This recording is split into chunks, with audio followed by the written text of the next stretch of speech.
Speier. She serves on the Intelligence Committee. She was in that closed-door briefing yesterday with the IG. Congresswoman, thanks so much for being here. Can you give us a little bit more color of what your impressions were of that, what happened behind those closed doors yesterday? Well, Inspector General Atkinson, I think, showed great courage and sense of responsibility.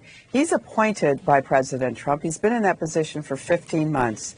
He has never elevated a whistleblower complaint to the committee with the designation urgent. And urgent under this set of circumstances means that it's highly controversial in terms of its risk to national security. So this is of the utmost concern and interest to the committee and to the American people, and yet we are not being allowed to see it. So the checks and balances in our country right now are crumbling before our very eyes, and it is incumbent on those of us who have the power to act to do things to prevent this president from acting with impunity and without any recognition of the law. It says shall return this information to the committees. Did the IG yesterday tell you why he felt it was an urgent matter? He told us it met the standard. And, you know, he was encumbered because he was unable to tell us the topic. He was unable to tell us anything about the complainant. And he really has his hands tied, and yet he knows, because he's been in the Department of Justice for 15 years beforehand, been given all kinds of citations for doing such extraordinary work. He knows that what's being asked of him is wrong, and it's illegal under the law. Was he able to confirm that it was involving Ukraine? No. What we know is zero. So if, in fact, what is being reported is true, that means that the President of the United States is using taxpayer money to try and have opposition research for his political campaign determined by how much money he gives to a foreign country. I mean, it is reprehensible.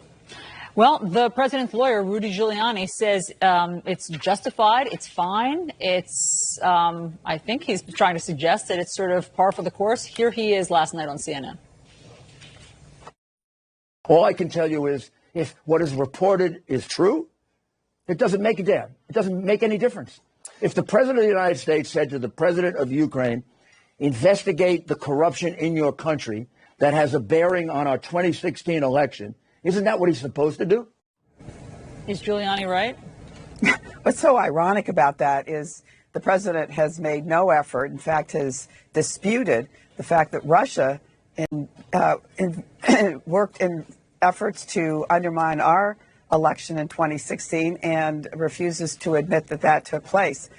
There is a serious problem here, and Rudy Giuliani is not the spokesman of truth, for sure. How did your Republican colleagues on the committee respond inside the room? Do they want to see this complaint, or do they want it to be shielded? I think they are interested in seeing this complaint.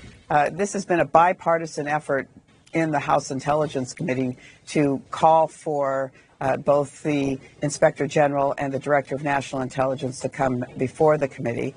I think the subpoena of the Director of National Intelligence was also bipartisan and unanimous. So there is that interest. But there will be an effort to protect the president, as has been the case throughout the last 2.5 years, if it is found that the president acted illegally in this manner. Well, here is what Congressman Kevin McCarthy, a Republican on the committee, said after that closed-door meeting. Listen to this.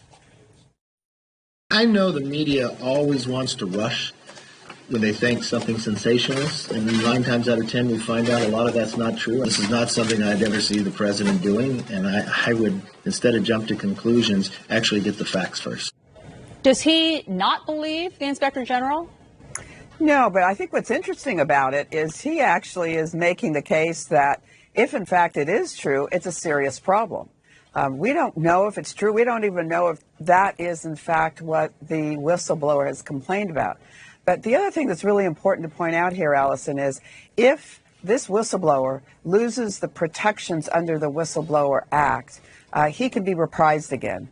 he can be in a situation where he could lose his or her job. And the whistleblower law is there to protect persons who come forward to want to report abuse, fraud, and who oftentimes are there to save taxpayers a lot of money. It's been over $59 billion since the Whistleblower Act was created in terms of money that has been returned to the Treasury because whistleblowers have spoken up. I didn't know that. $59 billion. That is really important context. Congresswoman Jackie Speier, thank you very much for explaining what you heard and experienced yesterday behind closed doors. Obviously, we're continuing to follow it. Thank you, Alisyn. All right, breaking news on the